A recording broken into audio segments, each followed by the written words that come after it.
Israeli defence forces और Israel security agency यानी ISA ने एक संयुक्त सैन्य अभियान में गजा पट्टी से बंधक इलान 20 का शव बरामद किया है। यह अभियान 29 अगस्त को गजा में हमास के सैन्य ठिकानों को निशाना बनाकर शुरू किया गया था।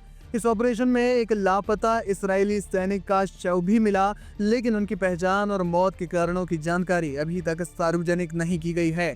इस घटना ने इसराइल में बंधक संकट को और ज्यादा गहरा दिया है, जिससे सरकार पर सैन्य और राजनीतिक दबाव बढ़ रहा है। आईडीएफ के प्रवक्ता के अनुसार ये अभियान गजा में उन क्षेत्रों में किया गया जहां हमास के ढांचे सक्रिय हैं। इलान 20 को 7 अक्टूबर 2023 को हमास के हमले के दौरान किबुत्ज ए बेरी से अगवा किया गया था। वो 693 दिनों तक बंधक रहे। ऑपरेशन के दौरान मिले सबूतों से पता चलता है कि इलान की मौत पहले ही हो चुकी थी। हालांकि उनकी मौत का सटीक समय और कारण अभी भी जांच के दायरे में है। आईडीएफ ने इस अभियान को जटिल और संवेदनशील बताया, जिसमें बंधकों की स्थिति का पता लगाने और इसके साथ साथ हमास के नेटवर्क को नष्ट करने का लक्ष्य था। हमास ने इस घटना पर प्रतिक्रिया देते हुए दावा किया कि इसराइली हवाई हमलों के कारण कई बंधकों की मौत हुई है। हमास के प्रवक्ता ने कहा, इसराइल के बमबारी ने बंधकों की जान को खतरे में डाला। उनकी मौतों की जिम्मेदारी इसराइल की है।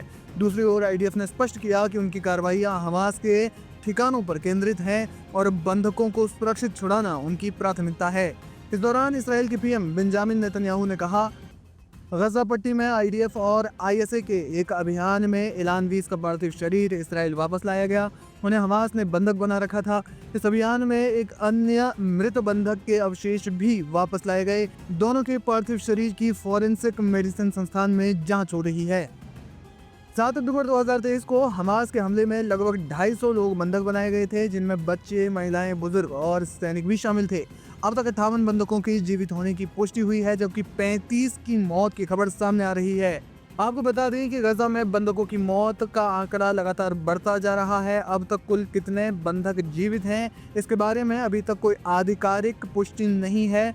अलग अलग रिपोर्ट्स में अलग अलग आंकड़े बताए जा रहे हैं, लेकिन जिस तरीके से गजा में इसराइल का सैन्य अभियान लगातार जारी है, उससे बंधकों की मौत का जो संकट है वो गहराता जा रहा है। गजा में चल रहे युद्ध ने इस संकट को और ज्यादा जटिल बना दिया, क्योंकि इसराइली सैन्य कार्रवाइयों और हमास के जवाबी हमलों ने बंधकों की जान को खतरे में डाल दिया। इलान 20 की मौत की खबर ने इसराइल में जनता और बंधकों के परिवारों में गुस्सा और निराशा को बढ़ा दिया है। कई परिवारों ने सरकार पर बंधकों की रिहाई के लिए और प्रभावी कदम न उठाने का आरोप लगाया। तेल अवीव और यरूशलेम में विरोध प्रदर्शन देखे गए, जहां लोग युद्ध विराम और बंधक रिहाई के लिए तत्काल बातचीत की मांग कर रहे हैं। इसराइल की सैन्य रणनीति भी सवालों के घेरे में है।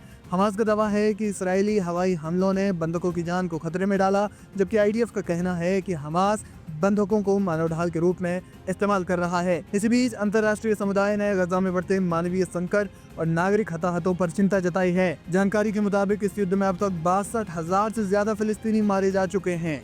कुल मिलाकर युद्ध विराम जो वार्ता है वो भी विफल होती जा रही है और गजा में इसराइल के सैन्य अभियान लगातार जारी हैं, जिससे प्रधानमंत्री बेंजामिन नेतन्याहू की सरकार पर आंतरिक और बाहरी दबाव बढ़ रहा है।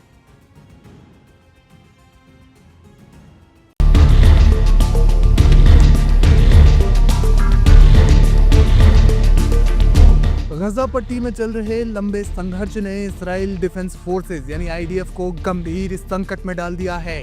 न्यूयॉर्क टाइम्स की एक ताज़ा रिपोर्ट के मुताबिक सैकड़ों दिनों की सैन्य सेवा से थके हुए इसराइली रिजर्व सैनिक ड्यूटी पर रिपोर्ट करने से कतरा रहे हैं, जिससे आईडीएफ के आधे से ज्यादा रिजर्व बल प्रभावित हो रहे हैं।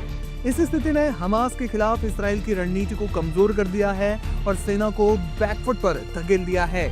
हमास ने अपनी तैयारियों को मजबूत करते हुए इसराइली कमजोरियों का फायदा उठाया है, जिससे युद्ध का स्वरूप और ज्यादा जटिल हो गया है।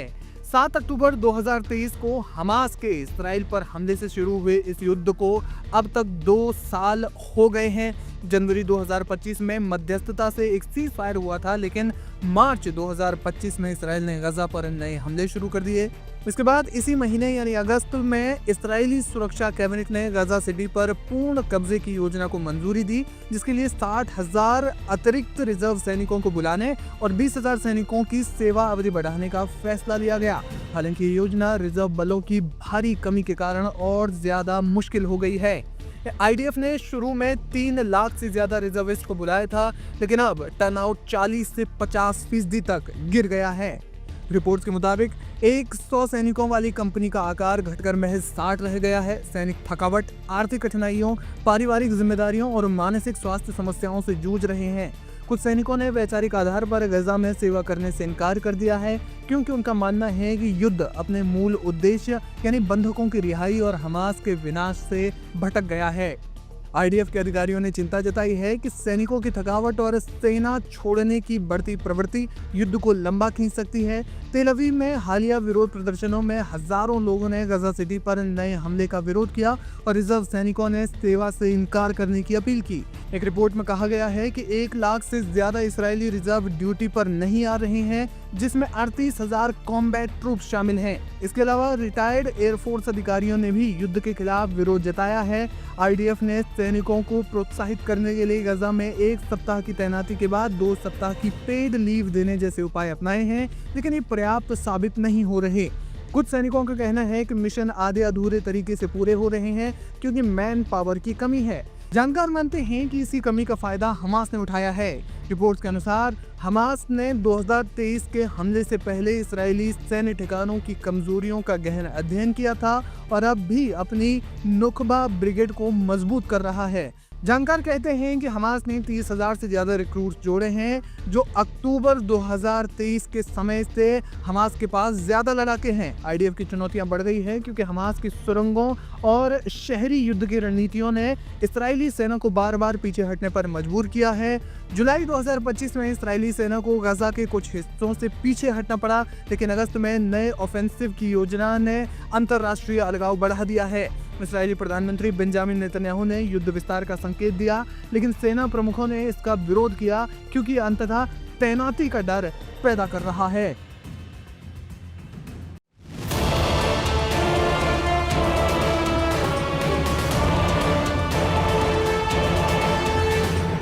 गजा को लुटते हुए देखकर चुप रहने वाला ताकतवर नेटो मुल्क तुर्की अब नई जंग की तैयारी कर रहा है।